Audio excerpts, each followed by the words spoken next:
friends. I'm Karen, and this is the Family Food for Moms podcast. We're talking about inspiration for family cooking and dining. Today, we're going to be starting a series on basic cooking skills that we should all master. So, we're going to do a number of episodes on this, and I'm going to tell you today a little bit about that, giving you a bit of an introduction and what kind of things we're going to talk about. It's easy to feel nervous when attempting new things in the kitchen, new proteins or vegetables you haven't cooked before, new cooking methods, using different kitchen tools for the first time, like a slow cooker or an air fryer. But actually, a lot of these things are not as scary or intimidating as they seem. And it's a good idea to have a little bit of extra time on your hands when you practice a new cooking skill so that you're not doing it in the rushed stress of the day's cooking, but rather just learning a skill where it doesn't matter if it goes wrong and there's less pressure on you. But the skills will help you when you do want to cook, and then later on you'll get good at them. They'll be easy, and then when you're cooking under pressure, it will go a lot better. So these are some of the things that we're going to be talking about in this series. So knife skills, why they matter. Evenly cut food cooks evenly. So you need to learn how to dice onions, to slice peppers, chop carrots for things like soups or bolognese. You need to be able to mince garlic and have a good tool for that, or you can go the lazy way and buy minced garlic, but it has a bit less flavor. Learning the claw grip to protect your fingers, so we start slow and speed comes later. Then heat control. Often when a dish doesn't turn out great, there was a mistake with the heat. So you need to learn the difference between a gentle simmer and a rolling boil if you're doing something in a pot. You need to know medium heat, high heat if you're searing something on the stove or cooking something that doesn't need high heat.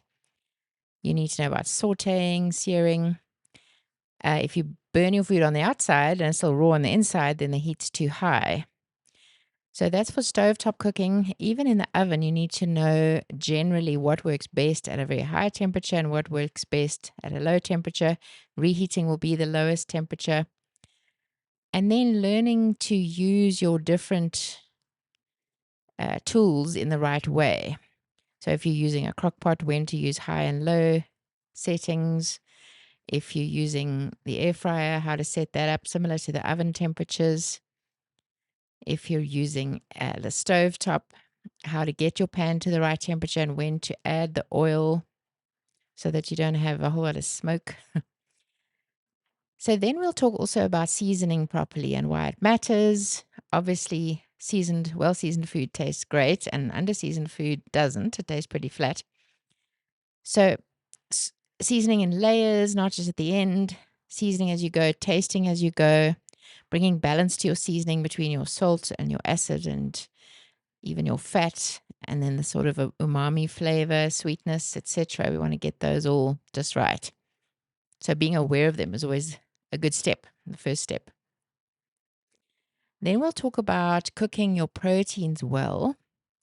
It's important to know generally how to cook a protein and also which proteins work best in which kitchen appliances. So which ones will do well in the Instant Pot or the crock pot slow cooker, or the air fryer or the oven or the stove top, or in a pot of water or a steamer, etc.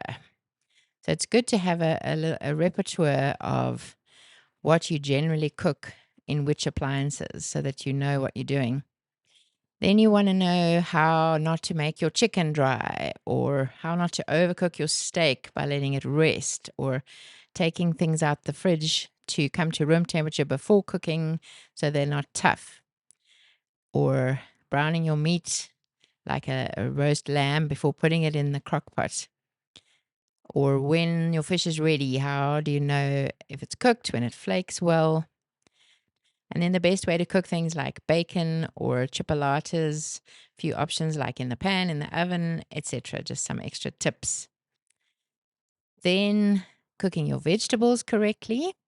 the different methods for cooking vegetables. You'll have steaming them in a pot with a steamer, or roasting, sauteing for good flavor, learning to caramelize, and then how to put them into a soup or a stew by softening them a little bit first. In the crock pot, it doesn't matter as much, all those kinds of things. If you're going to do a tray in the oven with everything on the one tray, what do they call one tray bakes? Then you may want to cut your hard vegetables like carrots smaller so they cook quicker. Potatoes, you'll have to balance the size of things when you're doing protein with your potatoes or carrots in the oven. So all those kind of tips. When you're steaming vegetables, then you don't want to have them get overcooked. So when they're bright green, you know that's ready and that's a good time. If you saute them, it adds a lot of flavor, etc. Then how to deglaze a pan, what to use, and how. So would you use wine? Would you use stock? Would you use something else? And then what kind of effect that creates, what kind of dishes you need to do that for, anything that's going to add that extra flavor to your food makes deglazing a real bonus.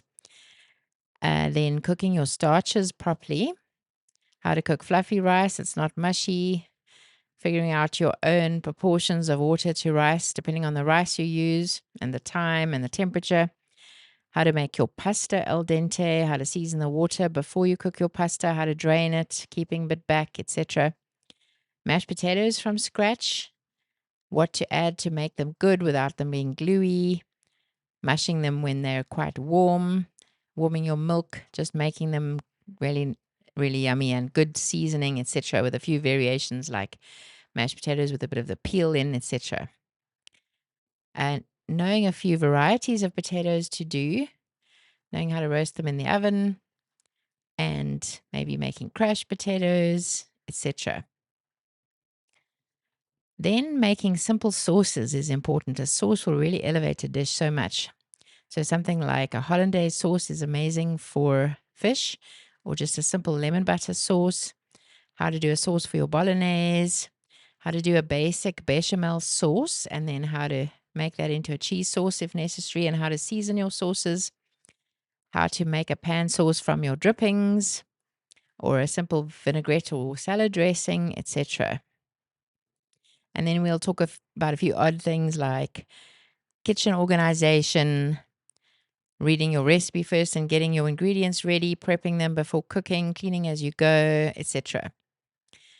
So these skills are really going to help you with general cooking, and then you'll be able to take any recipe from the internet and pretty much try it out, and hopefully it'll work well for you.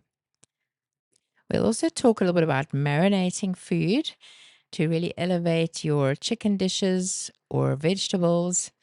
It really helps to make them tender and to cook well and to bring really good flavor.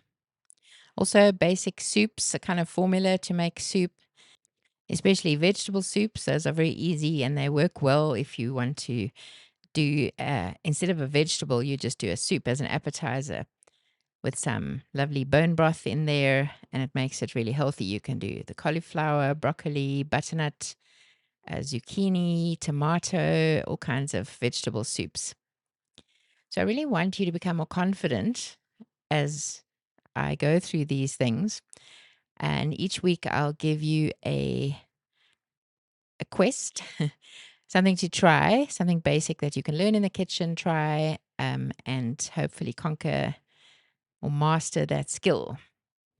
Cooking should be fun, you should enjoy it, and you should feel relaxed and confident. The great thing about cooking is it's not as precise as baking. Often you can make little mistakes and correct them. You can adjust your seasoning at the end. So it's very important to learn to always taste things before you serve them. And then learn how to think about food when you taste it or smell it. What does it need? And you can have a repertoire of things that you learn. When you add them, they'll really elevate the flavor. Yesterday, I was using some cauliflower gnocchi. I didn't make the gnocchi myself. I bought that, and then I stir-fried it in a bit of butter, added some tomato paste and some broth and some coconut cream. And then we were thinking, what does it need? What does it need? It needed a little more tomato paste. Then it needed a little lemon zest and lemon juice, and that really elevated it. Needed a tiny bit more salt, and we added a bit of Parmigiano Reggiano, and then it really tasted amazing, like it was popping. The lemon zest brought out that flavor. So knowing what kind of things to try to elevate your taste is a really helpful skill. So I'm looking forward to going through this series with you. And next time I'm going to be starting with one of those sections, not necessarily in the order that I mentioned them in this episode, but we'll definitely be going through all these skills. If you have any suggestions of things you'd like to cover, please email me at Karen@familyfoodformoms.com. I'd love to hear from you. So, looking forward to chatting more about cooking skills in the next episode. I'll see you then.